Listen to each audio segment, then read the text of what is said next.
नमो अरिहन्ताणं नमो सिद्धाणं नमो आयर्याणं नमो वज्जायाणं नमो लोये सव्वसाहुणम् एसो पंच नमुक्कारो सर्वपावपणासनो मंगलाणं च सव्वेसिं परमं हवै मंगलम्।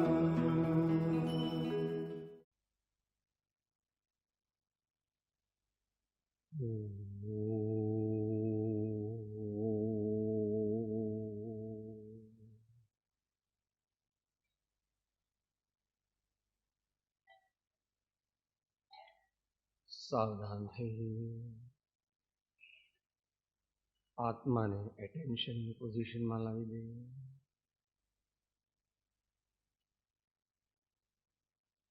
પવિત્ર તન રખો, પવિત્ર તન રખો, પવિત્ર મન રખો, પવિત્ર મન રખો. पवित्रता मनुष्यता की शान है,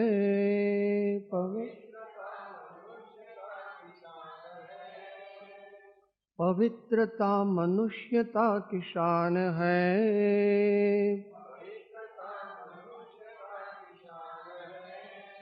जो मन वचन कर्म से पवित्र हो, जो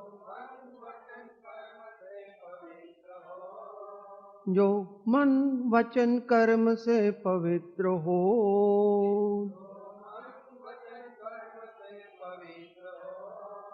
वो चरित्रवान ही यहाँ महान है.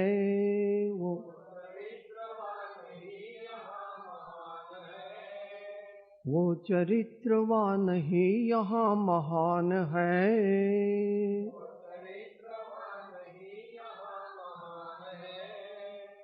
पवित्र तन रखो, पवित्र मन रखो, पवित्र मन रखो, पवित्र मन रखो, पवित्र मन रखो.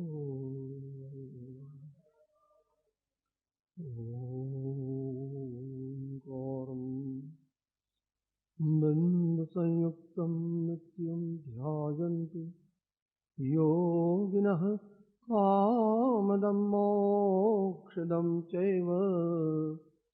ओंकाराय नमो नमः. अज्ञानतिमिरान्धानां ज्ञानाञ्जनशलाकया चक्षुरुन्मीलितं येन तस्मै श्री गुरवे नमः.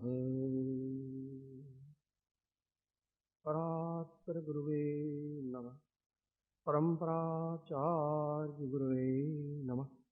परम गुरवे नमो नमः.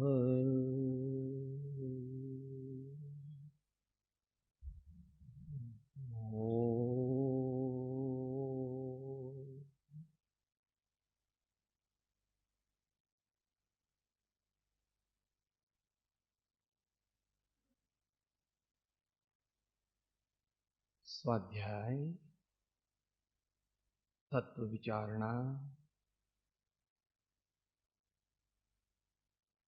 નું અવલંબન પરમ કૃપાઓ શ્રીમદ રાજચંદ્રજી ના વચનામૃતમાંથી ઉપદેશ છાયા આંક 12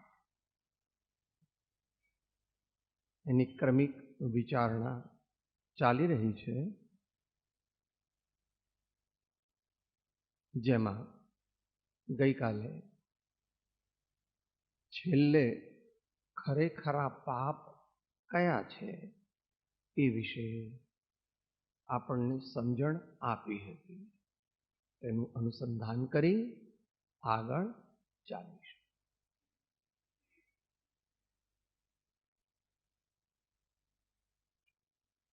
ક્રોધ, માન, માયા, લોભ એ ખરેખરા પાપ છે. આપણે સમજાય ખરેખરા એટલે મોટા કર્મબંધના નિયામક કારણ, સ્થિતિ અને અનુભાવ. સ્થિતિ એટલે આ આત્માએ બાંધેલું કર્મ કેટલો વખત આ આત્મા સાથે ચોંટેલું રહેશે, બંધાયેલું રહેશે, એને ભગવાન સ્થિતિ કહે છે. અને અનુભાગ એટલે જ્યારે એ કર્મ ઉદયમાં આવશે ત્યારે તે કેવું ફળ આપશે, એટલે કેટલું ફળ આપશે. ધારો કે અશાતાવેદની કર્મ બાંધ્યું તો 1 ડિગ્રી તાવ આવશે, 3 ડિગ્રી તાવ આવશે, 5 ડિગ્રી તાવ આવશે, તે 7 ડિગ્રી તાવ આવશે. એ કોણ નક્કી કરે છે? અનુભાવ. આ બંને આ જીવને જોઈતા નથી. વ્યવહારિક દુઃખનું કારણ તે પાપ બંધ છે અને પાપનો ઉદય છે. વ્યવહારિક સુખનું કારણ તે પુણ્યનો બંધ અને પુણ્યનો ઉદય છે. બંને આત્માના સ્વભાવ નથી. એમ આપણે આત્મસિદ્ધિમાં બોલીએ છીએ.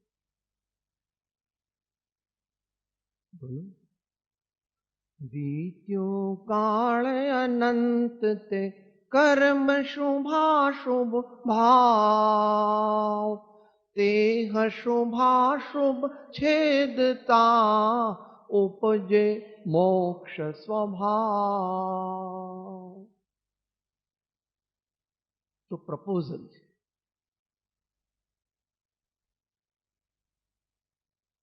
પહેલા થિયરમ આવતા હતા ને, એમાં પહેલા શું લખતા? It is required to prove that this is equal to this. આ જીવને એટલે આપણને ખરેખર તો અનંત આનંદ જોઈએ છે. એ તો કલ્પનાથી એમ કે સાહેબ મને 4-5 દીકરા હોય, 2-4 બંગલા હોય, 2-4 મોટર હોય, મારી તબિયત ઘોડા જેવી રહે અને લોકોમાં મારી વાવા થાય. આટલું આપો ને, આપણા ધર્મને ફરમને કંઈ જોઈતું નથી. ભગવાનને મેલો બાજુ. ભાઈ ભ્રાંતિમાં છો પ્રભુ. એવો બધો જે દુનિયાવી સુખનો ઢગલો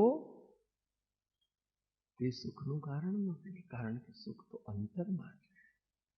સુખ આપણો સ્વભાવ છે.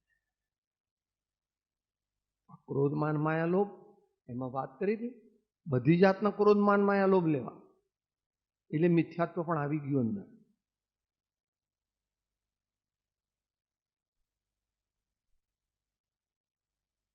તેનાથી બહુ કર્મ ઉપાર્જન થાય.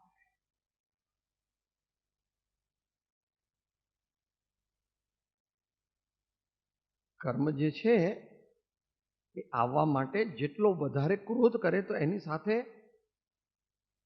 જાણે છે, બધા જાણે છે જ્યારે ક્રોધ આવે ત્યારે શું થાય છે. હિન્દીમાં એને માટે એક બહુ સરસ ઉક્તિ છે. જ્યારે કોઈ માણસને ક્રોધ બહુ આવી જાય અને પછી એ જરાક ઠંડો પડે અને જો સજ્જન વિવેકી હોય તો તરત કહે છે, ભૈયા मुझे माफ कर देना, मैं आपे से बाहर हो गया. भैया मुझे माफ कर देना, मैं आपे से બહાર. આપા એટલે આત્મા. આત્મામાંથી બહાર નીકળ્યો, આત્માને અવગણ્યો એટલે આટલો બધો ક્રોધ થયો, આટલું બધું વર્તમાનમાં દુઃખ થયું, બીજાની સાથે વેર બંધાયું, બ્લડ પ્રેશર વધી ગયું, આટલો બધો પરસેવો થયો, લાલ લાલ આંખો થઈ ગઈ, અપશબ્દ મોઢામાંથી નીકળ્યા અને કઈ ધોલ ધપાટ પણ કરી ભૂલી ગયો, પોતાનું સ્વરૂપ ભૂલી ગયો. એ દુઃખનું કારણ છે.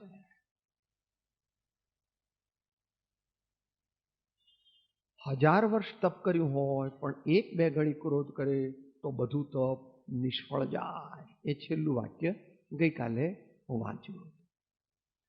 તે ક્રોધ ન કરવાનું મહાત્મ્ય સમજાવવા માટે જ્ઞાની પુરુષો આ પ્રકારે કથન કરે છે. ઉપવાસ કરીએ અને પછી જ્યારે બીજે દિવસે સવારે પારણામાં આપણી વસ્તુ જોઈતી ન હોય તો ક્રોધ કરીએ તો ઉપવાસનું ઘણું બધું ફળ ધોવાઈ જાય. પણ ઉપવાસ કર્યો હોય તો હું ઉપવાસ અઘરો છે. ઉપવાસ કોક વિરલા મનુષ્યો કરે છે. આહાર ન લેવો એ તો 1/3 ઉપવાસ છે. એ પ્રમાણે કશાય ન કરવા તે બાકીનો 1/3. અને તેને અનુરૂપ શરીર અને વચનની પ્રવૃત્તિ ન કરવી એ બીજો 1/3 ઉપવાસ. સમજવું, વિચારવું, શાંત થવું, તેનાથી કલ્યાણની પ્રાપ્તિ છે. બહારમાં કંઈક બહુ કરી નાખીએ એ ઠીક છે. બહારમાં બીજું બધું સ્વાર્થ માટે કરે એ તો પાપ બંધનું કારણ છે. પરોપકારના કાર્યો કરે, ઉદાર બને, દાન આપે, લોકોને ઉપયોગી થાય, સેવા કરે તો એ સેવા ભાવથી સેવા, નિષ્કામ ભાવથી સેવા તો એ પુણ્ય બંધનું કારણ છે. પરંતુ એ આવશ્યક છે.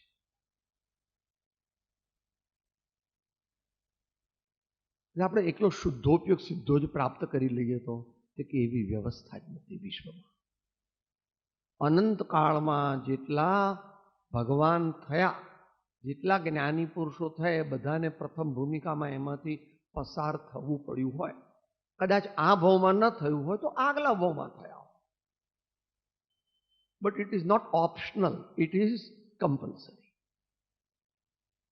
મૈત્રી આદિ ભાવનાઓ ન ભાવે, વૈરાગ્ય, વિનય આદિ આપણા જીવનમાં ન હોય. જીવન એટલે ચારે વસ્તુ ગણી લેવાની: શરીર, વચન, મન અને વિચાર અને અંતરનો અભિપ્રાય. આ બધાથી વિનય કરવો.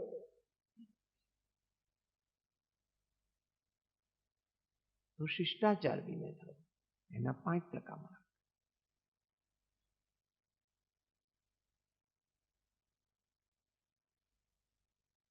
માટે કહે છે કે ભાઈ ક્રોધ કરવું, કે જો ક્રોધ કરીએ તો ઉપવાસનું અજીર્ણ થયું કહેવાય.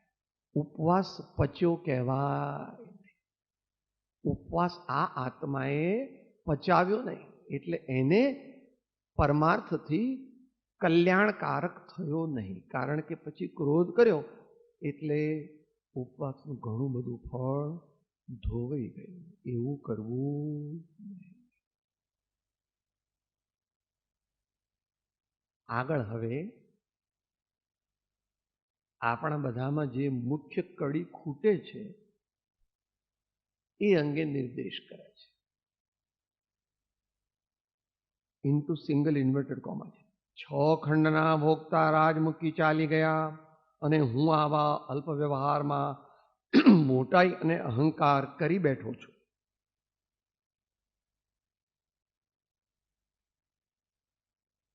સિંગલ ઇન્વર્ટેડ કોમા પૂરું. એમ કેમ વિચારતો નથી?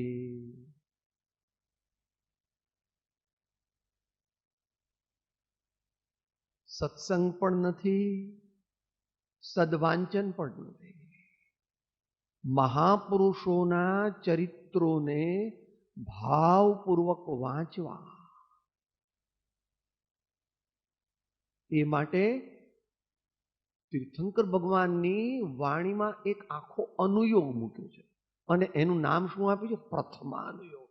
બીજું નામ કથાનુયોગ પણ છે. જ્યાં સુધી આપણા જીવનમાં સંકલ્પ ન થાય કે lives of great men all remind us to make our life સબ્લાઇમ,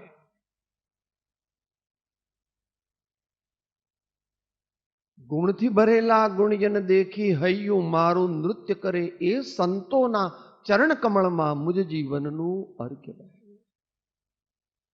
रहे सदा सत्संग उन्हीं का, ध्यान उन्हीं का नित्य रहे, उन्हीं जैसी चर्या में यह चित्त सदा अनुरक्त रहे. ઘણું અગત્યનું છે. મોટા મોટા અઘરા શાસ્ત્રો વાંચે પરંતુ પોતાના જીવનનું કંઈ ઠેકાણું ન હોય તો એ શાસ્ત્રો તે ઉપયોગી થતા નથી, ફળદાયી થતા નથી. શાસ્ત્ર વાંચવાનો ક્રમ છે. એટલે કૃપાળુદેવે મોક્ષમાળા તૈયાર થવામાં જરા મોડું થયું તો 8 આના એડવાન્સ લઈ લીધા હતા ને, એટલે ભાવનાબોધ તૈયાર કર્યો અને ભાવનાબોધ મોકલી આપ્યો અને પછી કે ભાઈ તમે જે મૂલ્ય ચૂકવ્યું હતું એનું પુસ્તક તૈયાર થવામાં જરા વિલંબ થયો છે તો હવે આપને થોડા વખતમાં મળી જશે. ભાવનાબોધ વાંચ્યા વિના મોક્ષમાળાની સમજાય નહીં. સમજાય નહીં એટલે આત્મકલ્યાણકારી બને નહીં.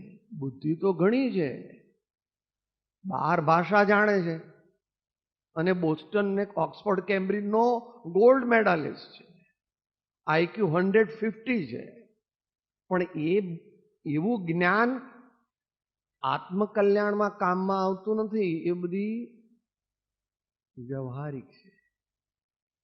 ભગવાન તો કડક છે, આચાર્ય ભગવાન ને કુબુદ્ધિ કહે છે.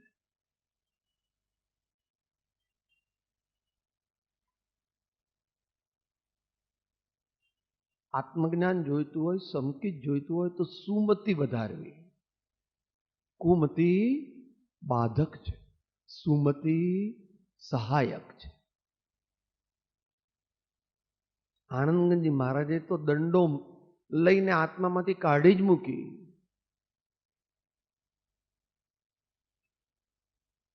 સમકિત સાથે સગાઈ કીધી, સપરિવાર શું ગાઢી, મિથ્યામતિ અપરાધણ જાણી ઘરથી બહાર કાઢે, હો મલ્લીજીને એ અબ શોભા સારે.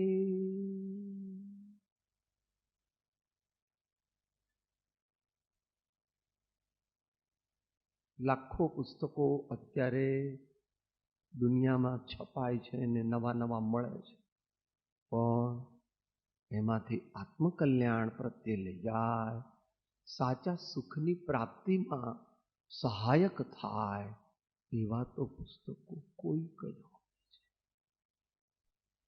જોકે એવું 3 કાળે હોય છે, પણ આ કાળે વિશેષ છે. આવું 3 કાળે હોય છે. તીર્થંકર ભગવાન હતા ત્યારે આવું હતું. એવું ન જાણવું કે આપણે તીર્થંકર ભગવાન હતા ત્યારે બધા જ્ઞાની હતા, એવું નહોતું. આપણે ઘણીવાર તીર્થંકર ભગવાન પાસે જઈ આવ્યા અને પછી બહાર જતા કીધું હવે આ લોકો તો કયા કરે કે દીકરા આપણા નથી, આ બંગલા આપણા નથી, આ મોટરો આપણી નથી. તે વખતે મોટરો ન હોય, તમારે રથ ને બધું હોય, 4 બગીને 4-8 ઘોડાવાળી ગાડીને પેલા હાથીને અંબાડી સોનાની એવું બધું હોય. એ જમાના પ્રમાણે હોય, બાહ્ય તો.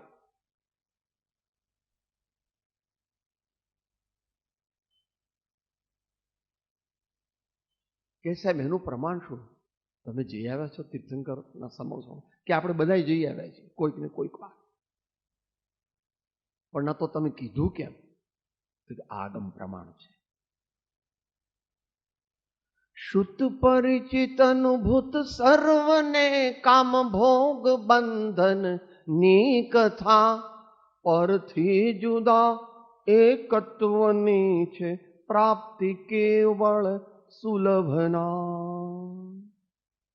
પરમાત્માની વાત, શ્રી સદગુરુદેવની વાત, સદ્ધર્મની વાત અને ચૈતન્ય ભગવાન આત્માની વાત આ દુનિયામાં દુર્લભ છે. રાજકોટ, અમદાવાદ કે મુંબઈમાં હોટલો સેંકડો ગણી વધી ગઈ, એટલા પ્રમાણમાં પાઠશાળાઓ ઘટી ગઈ. પેલી 10, 20, 30, 40, 50, 60 ગણી વધી ગઈ. તમારા રાજકોટની પણ વાત ચાલે છે. પહેલા આવતા ને 74, 75, 76 એવી રીતે અમદાવાદ, એવી રીતે મુંબઈ બંધ અને પાઠશાળા બંધ. સારા પુસ્તકો કોઈ બુક સેલર રાખે પણ નહીં, કારણ કે એને લેનાર કોઈ હોય નહીં. એટલે આ તો તે પૂછ્યું કે ભાઈ આવું કેમ? આવું તો ત્રણેય કાળ છે, પણ અત્યારે બહુ થઈ ગયું છે, માટે આપણે સાવધાન રહેવું અને સુબુદ્ધિ વધારવાનો પ્રયત્ન, જે બુદ્ધિ આપણને સત્યના માર્ગે લઈ જાય, કલ્યાણના માર્ગે લઈ જાય, ધર્મના માર્ગે લઈ જાય, શાંતિના માર્ગે લઈ જાય અને પરમાર્થની પ્રેરણા આપે એવા વ્યવહારમાં આપણે જવું, એવા સાધનો આપણે સ્વીકાર, એવું સમુચ્ચય વ્યક્તિત્વ આપણા જીવનનું આપણે બનાવ. 6 ખંડના ભોગતા. અત્યારે તો આ બધું છે નહીં અહીંયા, કારણ કે અત્યારે ચક્રવર્તી આદિ થતા નથી. પણ વર્તમાન દુનિયા જે છે ને એ દક્ષિણ ભરત ક્ષેત્રનો એક ભાગ છે. એવું એક ભરત ક્ષેત્ર, એવા 6 ખંડ હોય, એવા 6 ખંડના જે અધિપતિ હોય એને ચક્રવર્તી કહેવામાં આવે છે. અબજો અબજો વર્ષ પૂર્વે બ્રહ્માના પૌત્ર અને ભગવાન ઋષભદેવના પ્રથમ પુત્ર ભરત ચક્રવર્તી થઈ ગયા, જેના નામ પરથી અબજો વર્ષ પછી આ દેશનું નામ ભારત છે. હિન્દીમાં, ગુજરાતીમાં પ્રાદેશિક ભાષાઓ, અંગ્રેજીમાં વળી લોકો ઇન્ડિયા એવું કરી નાખે. ઠીક છે, ચક્રવર્તીની વાત ચાલે. ત્યાર પછી પણ 16મા ભગવાન, 17મા ભગવાન ને 18મા ભગવાન ચક્રવર્તી પણ હતા, કામદેવ પણ હતા અને તીર્થંકર બન્યા.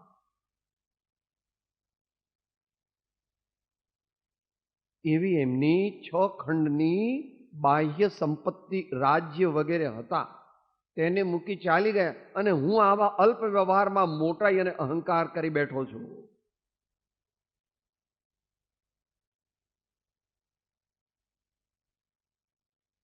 વર્તમાન કાળમાં બહુ સંપત્તિ હોતી નથી. આ દુનિયામાં સંપત્તિ અલ્પ છે. પહેલાના પ્રમાણ એવા મનુષ્યો પણ થતા, એવા પુણ્યશાળી મનુષ્યો પણ થતા.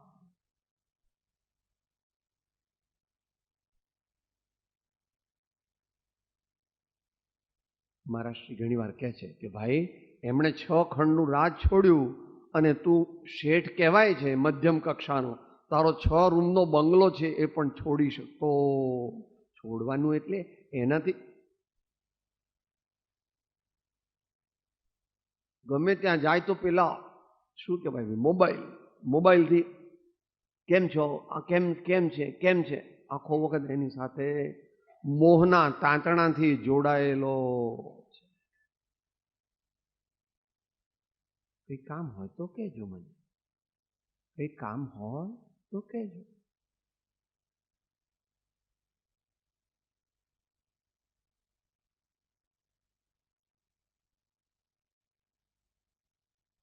અલ્પ સંપત્તિ છે, અલ્પ પુણ્યનો ઉદય છે, એને પણ છોડી શકતો. અલ્પ પુણ્યનો ઉદય તો છોડાને જ છે હો. અત્યારે મોટા ભાગે તો પાપનો જ ઉદય છે. મુંબઈમાં લગભગ 1 કરોડ ને હવે અત્યારે 55 લાખ કે 60 લાખ માણસો રહે છે. એમાંથી લગભગ 60 લાખ ઉપરાંત માણસો ઝૂંપડપટ્ટીમાં જ રહે છે. એથી કદાચ વિશેષ હશે, મુંબઈના ભાઈઓને વધારે ખબર હોય. એટલે પેલું આમ વાંસડા ઉભા કર્યા હોય ને પ્લાસ્ટિકનું હોય. તો પાપ ને પુણ્યનો ઉદય તો ફર્યા કરવાનો. અત્યારે આપણને પુણ્યનો ઉદય હોય એટલે એવું માનવું નહીં કે આવું કાયમ રહેશે. 17 વર્ષ પહેલાના કાવ્યમાં લખ્યું છે ને કૃપાળુદેવે, જન જાણીએ મન માનીએ નવ કાળ મૂકે કોઈને. પાપની સ્થિતિ પણ એક સરખી રહેતી નથી, માટે પાપ આવે ત્યારે, પાપનો ઉદય આવે ત્યારે ડરી જવું નહીં. અંદરથી અસર થાય થોડી, પણ ડરી જવું નહીં. અને પુણ્યનો ઉદય આવે ત્યારે છકી જવું નહીં, કારણ કે તો મહેમાન તરીકે આવ્યું છે, પાછું 5, 10, 15 વર્ષમાં કે 25, 50 વર્ષમાં કાયમ છે તેને તેના પ્રત્યે દ્રષ્ટિ દે ભાઈ. હે ભાઈ, એ પુણ્ય અને પાપ ભાવનો કરનારો જે અંદરમાં ભગવાન આત્મા બેઠો છે તે પ્રત્યે દ્રષ્ટિ અંતતો ગતવા દેવાની છે. પણ અત્યારે તો તારી એટલી શક્તિ નથી. એટલે જેમણે એ આત્માને પ્રગટ કર્યો, અહીંયા દેખાય છે ને ચિત્રપટ છે ને, અને અહીંયા પણ ચિત્રપટો છે. જેમણે એ આત્માને પ્રગટ કર્યો, જેમણે એ શુદ્ધાત્માનું જ્ઞાન અને અનુભવ કર્યો, સમાધિ પ્રાપ્ત કરી, એવા પુરુષો, એવી વ્યક્તિઓ, એમનું ચિંતન કરવું, એમનો પરિચય કરવો, એમનો સમાગમ કરવો, એમની સેવા કરવી, એમનું સાનિધ્ય સેવવું, એમની આજ્ઞાનું પાલન કરવું. અને એમની વાણી, એનું નામ શાસ્ત્ર. શાસ્ત્ર એટલે શાસ્ત્ર કે આકાશમાંથી નથી પડતા. શાસ્તા પુરુષના વચન, એનું નામ શાસ્ત્ર. જેમણે આત્માને જાણ્યો એવા વિશેષ જ્ઞાની, મહાજ્ઞાની, આ ગણધર આચાર્યાદિક મહાપુરુષો અને એમનાથી ચાલી આવેલી પરંપરા. જીનવાણીની પૂજામાં બોલે છે, કથા સંસ્કૃતા પ્રાકૃતા દેશ ભાષા નમો દેવ વિભાગેશ્વરી જૈન વાણી. પ્રાકૃતમાં પણ છે, સંસ્કૃતમાં પણ છે, અને વર્તમાનમાં દેશ ભાષામાં પણ ભગવાનની વાણી છે. એટલે સંસ્કૃતમાં હોય એટલું સાચું, અને હિન્દી, ગુજરાતી, મરાઠીમાં હોય તો એ બરાબર નહીં, એવું નથી. એવો આગ્રહ ન કરવો, એવો આગ્રહ ન કરવો. ભાષા જ્ઞાનથી આત્મા પ્રાપ્ત થતો નથી, પણ ભાવ શુદ્ધિથી સાચો માર્ગ મળે. તો આ બધી વસ્તુઓમાં અહંકાર કરી બેઠો છે. ગઈકાલે ગણાવી હતી, દુનિયાની બધી વસ્તુઓ જે તારી પાસે છે તે તારી નથી, પણ તું એને ભ્રાંતિથી પોતાની માને છે, અને એ જ અનંત દુઃખનું કારણ છે. બધું છે. હું એનો માલિક પહેલા પણ નહોતો, અત્યારે પણ નથી, અને આગામી અનંત કાળમાં કોઈ દી થઈ શકવાનો નથી. એક જીવ બીજા જીવનો સ્વામી થાય એવું 3 કાળમાં બને નહીં. હમણાં તમે વાંચ્યું હશે ભાઈ, સાંવત્સરિક પ્રતિક્રમણ કર્યું હશે ને, એમાં 128મો પાઠ વાંચ્યો હશે.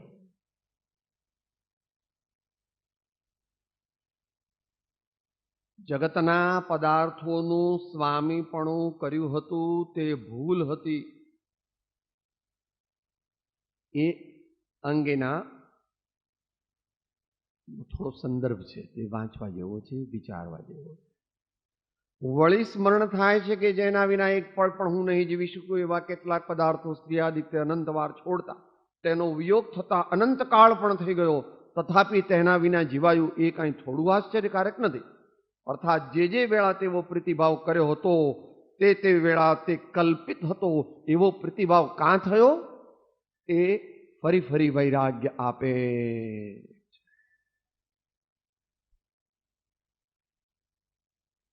આગળ પણ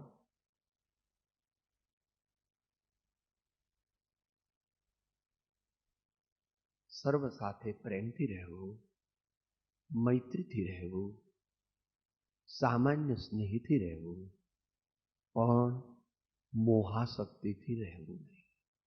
વ્યક્તિ હોય કે વસ્તુ હોય, વ્યક્તિ હોય કે વસ્તુ હોય. પણ આ તો નેગેટિવ સાધના છે, એ કંઈ થઈ શકે નહીં તારાથી. તો શું કરવું સાહેબ? ભગવાન મારા છે ને હું ભગવાનનો સેવક છું, સદગુરુ મારા છે ને હું સદગુરુનો સેવક છું, ધર્મ મારો છે ને હું ધર્મનો સેવક છું. એવા માધ્યમથી આગળ વધવું. તો પછી જ્યારે બહુ આગળ વધે ને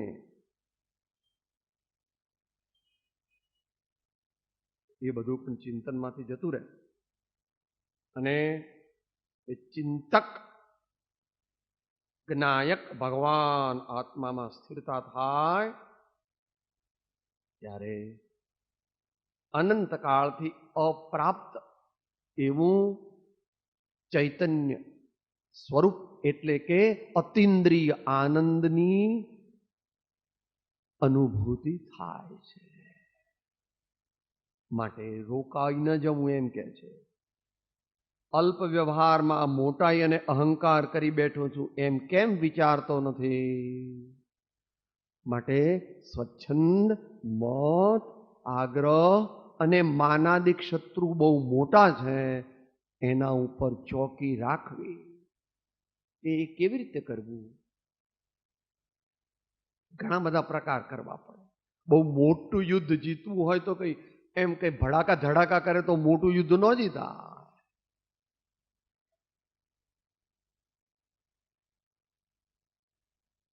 ધારો કે આ દેહધારી બહુ લોભી છે, તો એણે શું કરવું? વારંવાર મનમાં મંત્ર બોલવો, વિચારવો. હું સંતોષ સ્વરૂપી આત્મા છું, હું સંતોષ સ્વરૂપી આત્મા છું, હું સંતોષ સ્વરૂપી, એવો મંત્ર પણ લખો. લોભ વગરનો સંતોષ સ્વરૂપી હું આત્મા છું, લોભ વગરનો સંતોષ સ્વરૂપી હું આત્મા. અને જેમણે લોભ છોડ્યો એવા તીર્થંકર, એવા મહાન આચાર્યો, એવા મહાજ્ઞાની પુરુષો, સંતો, મુનિજનો, તેમનો હું સેવક છું. એમ અંતરમાં વારંવાર વિચારવું, બોલવું પણ ખરું, પણ બીજાને માટે નહીં, પોતા માટે બોલવું. લખવું પણ ખરું. અને જ્યાં જવાથી લોભ વધી જાય તે જગ્યાએ ઓછું જવું. દુકાનમાં જવાથી બહુ લોભ વધી જતો હોય તો છોકરા સંભાળે છે. હવે આપણે 12 વાગે હું આવીશ અને 4-5 વાગે નીકળી જઈશ. 52 થઈ ગયા, 54 થઈ ગયા. હવે એટલું બધું જવાની જરૂર ને 60 પછી જાય તો શઠ કહે છે. અમારે ન્યાલચંદભાઈ કહેતા હતા 1972-73 વડવામાં 1 શઠ, 2 શઠ, 61, 62, 63, 65. અતિવૃદ્ધત્વ આવી ગયા પછી પણ જગતના પદાર્થોમાં જ જેની રુચિ અને પ્રવૃત્તિ રહ્યા કરે છે તેને જ્ઞાની પુરુષો શઠ કહે છે. હા, કોઈ ઇમરજન્સી હોય ને 2-5 દિવસ એ લોકોને મદદ કરવી પડે એવું હોય અને પોતે ગૃહસ્થ અવસ્થામાં હોય તો એવું થઈ શકે.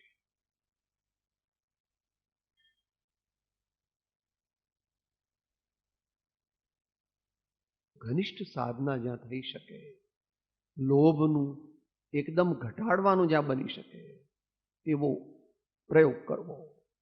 આહારનો લોભ કરવો નહીં, ખપ પૂરતું ખાવું. પૈસાનો લોભ કરવો નહીં, દરરોજ સવારે અને સાંજે મંદિર, ઉપાશ્રય કે કોઈ પણ જગ્યાએ જઈને 2 રૂપિયા 5 રૂપિયા દરરોજ મૂકવા. એક જ પ્રકાર નથી. તું રહેતો હોય એની આજુબાજુ ઝૂંપડપટ્ટી હોય ત્યાં આગળ અઠવાડિયે એકવાર મમરા, સેવ એવું કંઈ પણ લઈ અને જવું અને વેચવા, જોવું. અને વૈરાગ્ય વધારવા માટે તો ભાઈઓ અમારા ગુરુજી કહેતા કે કેન્સર વોર્ડમાં 1 મહિને એકવાર જવું, 1 મહિને પછી બીજા મહિને ઓર્થોપેડિક વોર્ડમાં જવું. હાડકા બંને ભાંગી ગયા હોય, મોટા મોટા વેઇટ લટકાવ્યા હોય, આમ ને આમ 2 મહિના 3 મહિના પડ્યું રહેવાનું. અને કેન્સર થયું હોય તો આટલું બધું કાઢી નાખ્યું હોય, જીભ કાઢી નાખી હોય, હોઠ કાઢી નાખ્યો હોય, ગાલ કાઢી નાખ્યો હોય, એને અનુસંધાનમાં અંદરના બીજા બધા અવયવો, માંસ વગેરે પણ કાઢી નાખ્યા. આવો મનુષ્ય બળ છે. માટે મહાપુરુષો કહે છે આ ક્ષણથી જ ધર્મ કરવો. કે હમણાં જરા પૂરો થઈ જાય ને સ્વાધ્યાય, પછી જરા જમી લઉં ને પછી જમ્યા ભોજન સારું થાય તો ભજન સારું થાય જ નહીં. એ બેને ભોજન કરવું જોઈએ ખરું, કારણ કે એ અત્યારે આવશ્યક છે આપણા માટે, પણ એવું ભોજન કરવું કે ભોજન લીધા કર્યા પછી પણ 3 કલાક સૂવું ન પડે. રસ તો કેટલો ખાવાનો? આપણે તો અડધો વાડકો જ.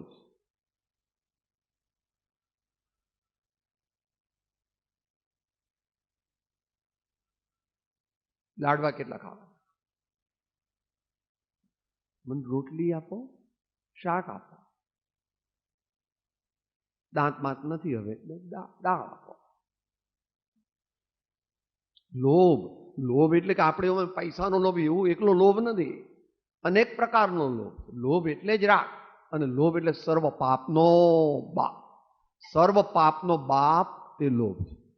સર્વજ્ઞ ભગવાને તો સાયન્ટિફિકલી એવું પુરવાર કરી આપ્યું કે બધાય કશાય આત્માથી છૂટા પડે, સર્વજ્ઞ ભગવાને જોયું છે.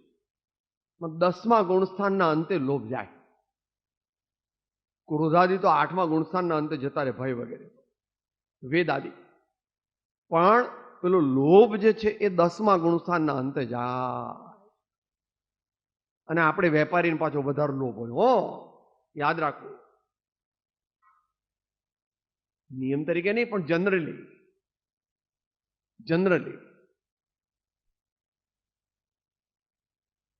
માટે વેપાર ભગવાનના નામનો કરવો, સદગુરુની આજ્ઞાનો કરવો.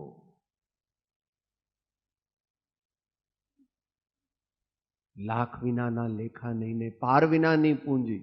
હોરવું હોય તો હોરી લેજો, કસ્તુરી છે સૂંઘી અમે તો રામ નામના વેપાર. ભાઈ રામ નામના વેપાર, એ વેપાર મુખ્ય કરવો. અને તમારે નવકાર મંત્ર કહેવો હોય તો નવકાર મંત્ર, 3 મંત્ર કહેવો હોય તો 3 મંત્ર. બધા ઘણા બધા મંત્ર ભગવાને જ્ઞાનારણોમાં આપ્યા છે. એક જ મંત્ર એવું નથી. આપણા માટે એક મંત્ર મુખ્ય હોય એ વાત ખબર, પણ બીજા મંત્રોનો નિષેધ કરવો નહીં.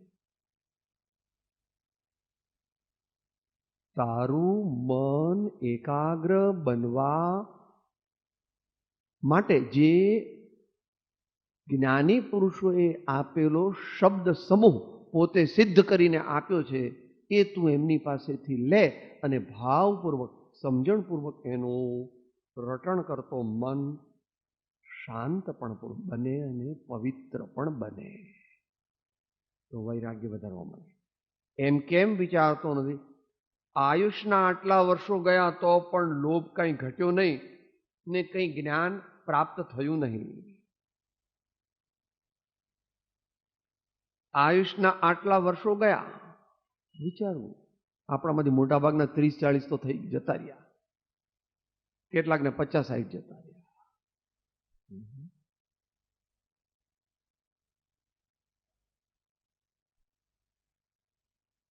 સંતો જુદી જુદી રીતે સમજાવે છે. હાથમાં પાણી લઈએ તો ટપક ટપક એવું થાય, કદાચ બહુ થોડી વાર રાખે તો ન થાય, પણ પછી થોડી વારમાં એ પ્રમાણે અત્યારે બની રહ્યું છે. અંજલિ કો નીર જૈસે જાવત શરીર તૈસે, અંજલિ કો નીર જૈસે જાવત શરીર તૈસે, ધરે અબ ધીર कैसे बीतत तमाम है, जिंदगी सुधार बंदे यही तेरो काम है, जिंदगी सुधार बंदे यही तेरो काम है. મારા જીવનનું ધ્યેય શું? મફતમાં ગઈ, મફતમાં ગઈ જિંદગી હારી ગયો.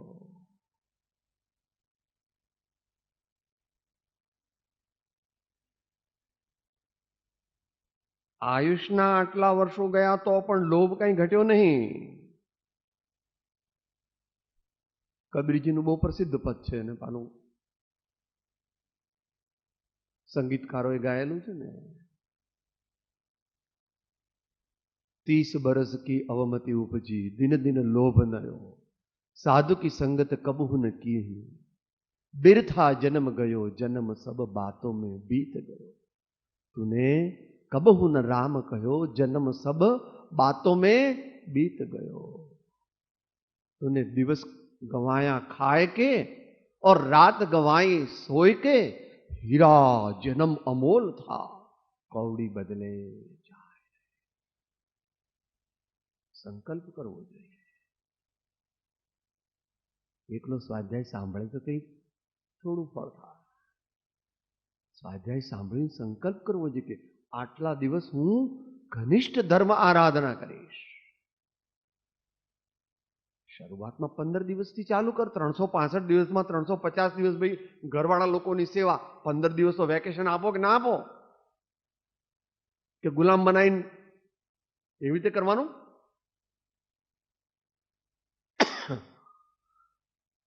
પતિ તે આપણા સ્વામી છે. ધર્મમાં, અર્થમાં, કામમાં ને મોક્ષમાં બધામાં સાથે હોય તો પતિ કહેવાય. આપણામાં તો વાઇફ જેવો શબ્દ જ નથી. ધર્મ પત્ની અથવા સહધર્મચારિણી એવો શબ્દ છે.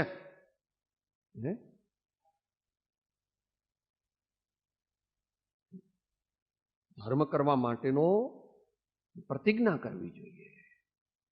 નિયમ વિના ન સધે પરમાર્થ.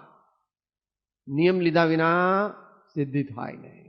નાનો પણ નિયમ લેવો, ધીમે ધીમે વધારવો. અને કંઈ જ્ઞાન પ્રાપ્ત થયું નહીં. એ જ્ઞાન એટલે ઉપર કહ્યું તે જ્ઞાન.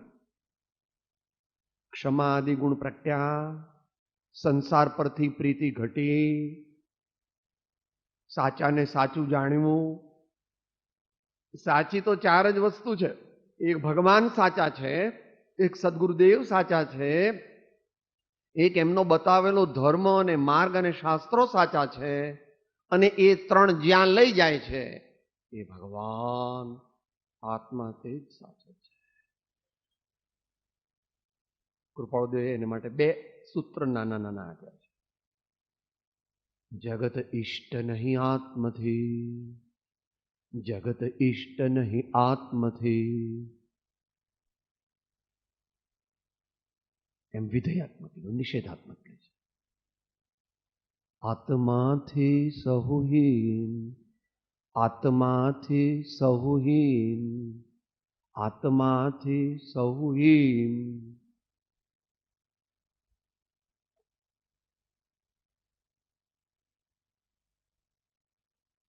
વર વગરની જાન કાઢીએ અને એનું જીવન પૂરું થઈ ગયું. બધા દેખતા દેખતા બધા કે ક્યાં ચલો ચલો જોડાય જોડાય. ક્યાં જાવ છો કે ખબર નથી. આ તો બધા બેન્ડ વાજા વાગે છે, હાથી જાય છે, ઘોડાગાડી જાય છે, આ બધા બહેનો ગીતો ગાય છે, હું જોડાઈ ગયો. અરે પણ શેને માં જોડાઈ ગયો? વિચાર તો કર. એટલે કૃપાળુદેવે આપેલો વિચાર યોગ વિચારવાનો, સ્વીકારવાનો. વિચાર એટલે સુવિચાર, તત્વ વિચાર. જે વિચાર જ્ઞાની ભગવંતોની આજ્ઞાને અનુસરે છે તેને સુવિચાર કહે, તત્વ વિચાર કહે છે, આત્મવિચાર કહે છે. આનંદ અને પરમ શાંતિ આપનારો વિચાર કહે. એવું જ્ઞાન કંઈ પ્રાપ્ત કર્યું નહીં. ગમે તેટલી તૃષ્ણા હોય પણ આયુષ્ય પૂર્ણ થાય ત્યારે જરા પણ કામ આવે નહીં. ને તૃષ્ણા કરી હોય તેથી કર્મ બંધા. તમારે તમારા બાપુજીને બા સાથે જવું તું પણ જઈ શક્યા? એમના પગ તમે પકડી રાખ્યા છેલ્લી વાર. તમને મરવા જ ન દઉં, તમને મરવા તમારી સાથે જ હું આવું. એ વ્યવસ્થા નહીં હે. આ વિશ્વમાં એવી વ્યવસ્થા જ નથી. તારા મા બાપ, દીકરા દીકરી કે પતિ પત્ની ગમે તેટલા વાલા હોય તું એમને એટલા જોરથી પકડી રાખે, દોરડેથી બાંધીને પોતાના ગળે સાથે દોરડું બાંધી દે તો પણ એ તો એકલા જ ચાલ્યા જાય. ઇન્દ્ર, જીનેન્દ્ર, નરેન્દ્ર એમાં કાંઈ ફેરફાર કરી શકતા નથી. આયુષ્ય કર્મ પૂરું થાય એટલે તે આત્માને તે દેહ છોડી જ દેવો પડે.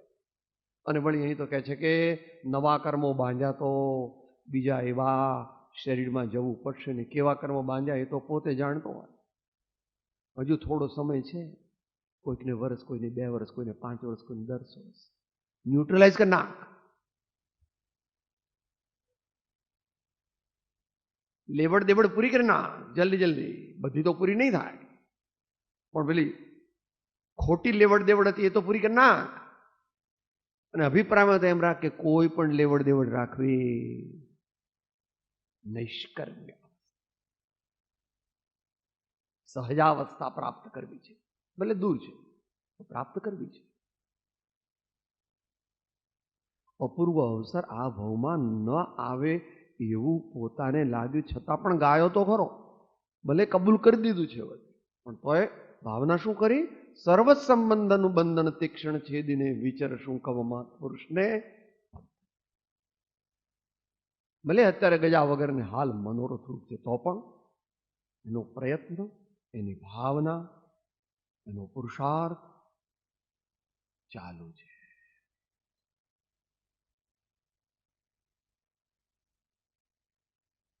અમુક પરિગ્રહ મર્યાદા કરી હોય જેમ કે 10,000 રૂપિયાની તો ક્ષમતા આવે.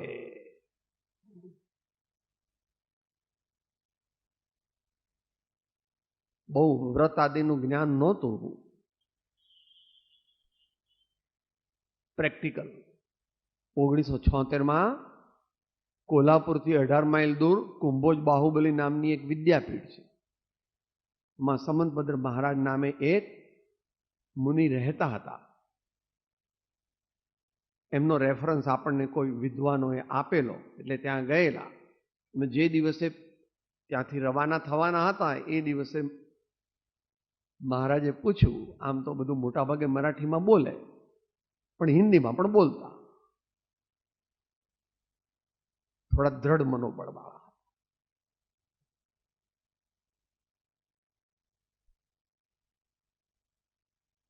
तुम्ही परिग्रह परिमाण घेतलं नाही का?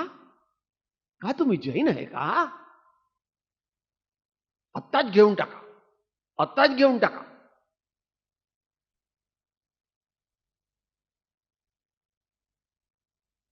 કેટલું? પરિગ્રહની મર્યાદાનો અર્થ છે મૂર્છા પરિગ્રહ. પર પદાર્થોને મારા માનવા રૂપ જે ભૂલ છે તે મારે હવે સુધારવી છે. એ નિશ્ચય નહીં, દ્રવ્યાર્થિક નહીં. પણ ચરણાન યોગમાં આવવું પડે એની પ્રેક્ટિસ કરવા માટે કે 10 પ્રકારના બાહ્ય પરિગ્રહ અને 14 પ્રકારના અંતર પરિગ્રહ બધા ઘટાડવાના છે. એ પોતે ભાવના કરી દીધી સામાન્ય મનો.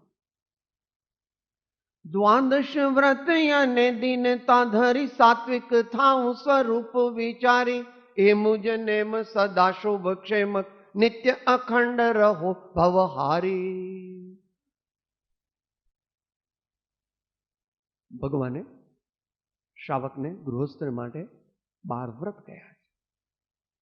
એમાં અણુવ્રતમાં 5મું વ્રત તે પરિગ્રહ પરિમાણ વ્રત છે. તે વખતે બધાએ વિચાર કર્યો. બીજે દિવસે કોઈએ 10 લાખની મર્યાદા કીધી. એ વખતનો જમાનો હતો 76.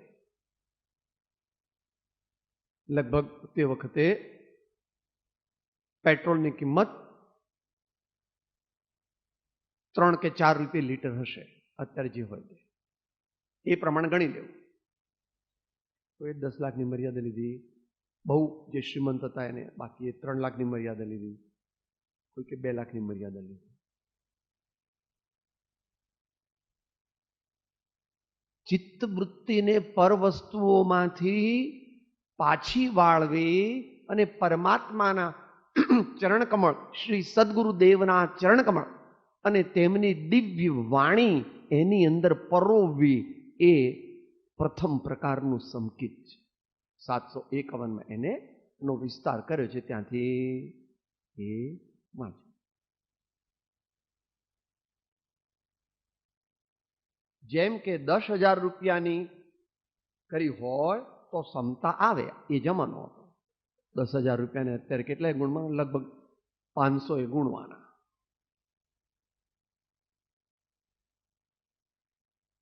આત્મસિદ્ધિ લખાઈ એ પહેલા 18 દિવસ પહેલાનો આ પત્ર છે.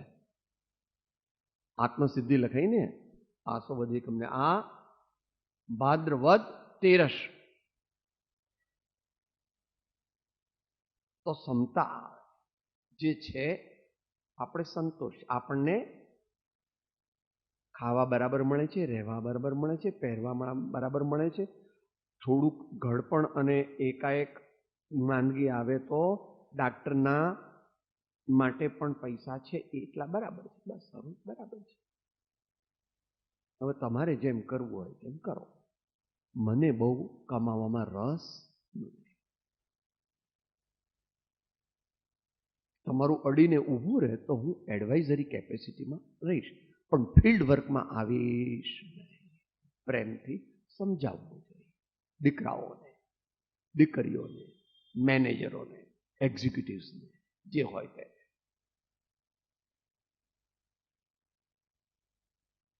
આટલું મળ્યા પછી ધર્મ ધ્યાન કરીશું એવો વિચાર પણ રાખે તો નિયમમાં અવા.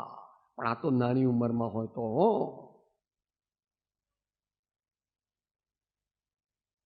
યુવા વયનો સર્વસંગ મહત પરિત્યાગ મહત્પદને અર્પે.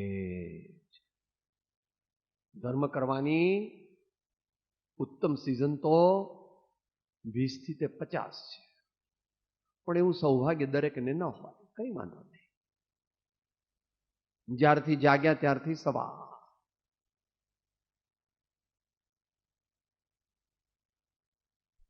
ઉત્તમ પદની પ્રાપ્તિ તો 50-60 ચાલુ કરે તો ન થાય પ્રભુ. એવું તમારી દુનિયામાં પણ સિનિયરિટી હોય છે ને. આ મુંબઈમાં મોટા ડાક્ટરો હોય છે, 1000 રૂપિયા ફી એમની જોવાની. કેમ? 40 વર્ષથી મૂંડાવ્યું છે એમાં, એટલે 1000 રૂપિયા ફી રાખી છે. બીજા બિચારા 50 રૂપિયા ફીમાં લે છે દર્દીને. હા, જે ગઈકાલ વાત થઈ ગઈ હતી, યુગ પ્રધાન આચાર્યો જે થયા,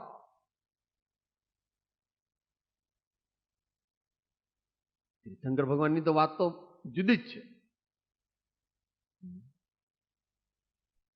એવી ભાવના રાખવી. આપણા ઘરમાં પણ કોઈ ધર્મ કરવા માંગતું હોય તો એને રોકો નહીં. પણ સાહેબ કઈ દીક્ષા લઈ લે તો હું શું કરું? શાંતિ રાખવી. એને કહેવું, ભાઈ દીક્ષાને સમજો. દીક્ષા એટલે શું? આપણી શક્તિ કેટલી છે તે શક્તિ વધારો. દીક્ષા લેવામાં વાંધો નથી, પણ પહેલા નિયમ લો, થોડોક અભ્યાસ કરો અને પછી દીક્ષા. પણ આવો નિયમ નથી. હેમચંદ્રાચાર્ય ના ગુરુ હતા ને, એમણે 7 વર્ષે માગી લીધેલો ધંધુકાનો વાણિયો. એ માતાજીને કીધું કે આપી દો. અને જીનચંદ્ર આચાર્ય દેવનું એક જ સ્વાધ્યાય પ્રવચન સાંભળ્યું ને કુનકુન સ્વામીએ 10 વર્ષે માતાને કીધું, માતાને તો એટલો ખબર નહીં હોય, માતા તું ગાતી હતી ને, શુદ્ધોસી બુદ્ધોસી નિરંજનોસી સંસાર માયા પરિવર્જિતોસી. તો હવે હું એવા શુદ્ધ આત્માને પ્રાપ્ત કરવા જાઉં છું, મને રજા આપો માં, બાપુજી મને રજા આપો. એકદમ ડરી ના જાઓ, ત્યાગથી ડરવું નહીં, સમજણપૂર્વક ત્યાગ કરવો. પોતાની શક્તિ હોય એનાથી 10% વધારે ત્યાગ કરવો, પણ કરવો આપણા જેવા બધા માટે. મહાપુરુષો છે ને, कफन बांध के जो युवावस्था में निकल पड़े वे ही इस विश्व के विश्वोद्धारक हो गए.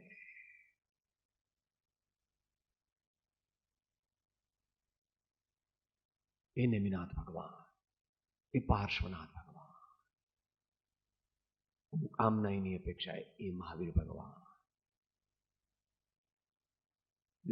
સત્યથી ડરવું નહીં, ધર્મથી ડરવું નહીં, ત્યાગથી ડરવું નહીં, સમજી સમજીને વિચારીને.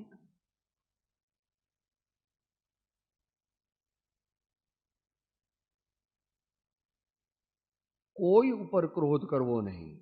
જેમ રાત્રિ ભોજન ત્યાગ કર્યું છે તેમ ક્રોધ માન માયા લોભ અસત્ય આદિ છોડવાને પ્રયત્ન કરી મોળા પાડવા. જો આગળ રાત્રિ ભોજનને ગૌણ કર્યું હતું, હવે રાત્રિ ભોજનને સાથે લઈને કહે છે કે ભાઈ હું રાત્રે નહીં ખાઉં એમ નક્કી કર્યું તો હું ક્રોધ નહીં કરું એવો પણ. એટલે પહેલા તો સ્થૂળ ક્રોધ નહીં કરું એમ, અથવા હું ક્ષમા રાખીશ, હું સૌ સાથે ક્ષમાથી પ્રેમથી વર્તીશ, વિનયથી વર્તીશ, એવો અંદરમાં સંકલ્પ કરવો અને સત્પુરુષ સંતો પાસે જઈને એ પ્રમાણે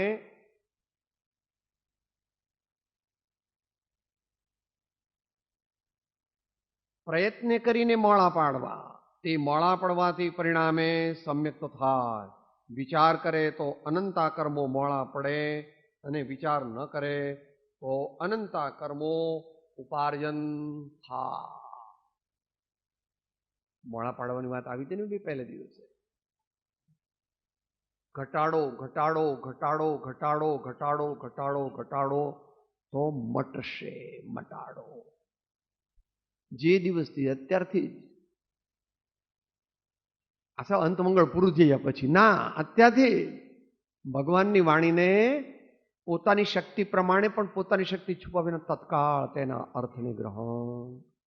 આ પ્રમાણે આપણે શ્રી દેવગુરુ ધર્મની આજ્ઞાના પાલક બનીએ અને તેઓએ બતાવેલો એવો શ્રી આત્મસિદ્ધિ શાસ્ત્ર હોય કે મૂળ માર્ગ હોય કે તત્વાર સૂત્ર હોય કે બીજી એવી સંતોની વાણી હોય તેને આપણે અંતરમાં યોગ્ય સ્થાન આપીએ, આપણા જીવનને પવિત્ર બનાવીએ, આપણા જીવનને શાંત અને સમજુ બનાવીએ અને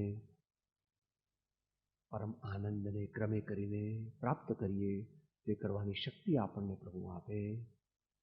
સદગુરુ દેવકી પરમ કૃપાળો દેવકી ત્રિલોકનાથ કે સબ સંતન કે આનંદ. હું આત્મા છું, આપનો સેવક છું, સૌનો મિત્ર છું. હું આત્મા છું, આપનો સેવક છું, સૌનો મિત્ર છું. હું આત્મા છું, આપનો સેવક છું, સૌનો મિત્ર છું.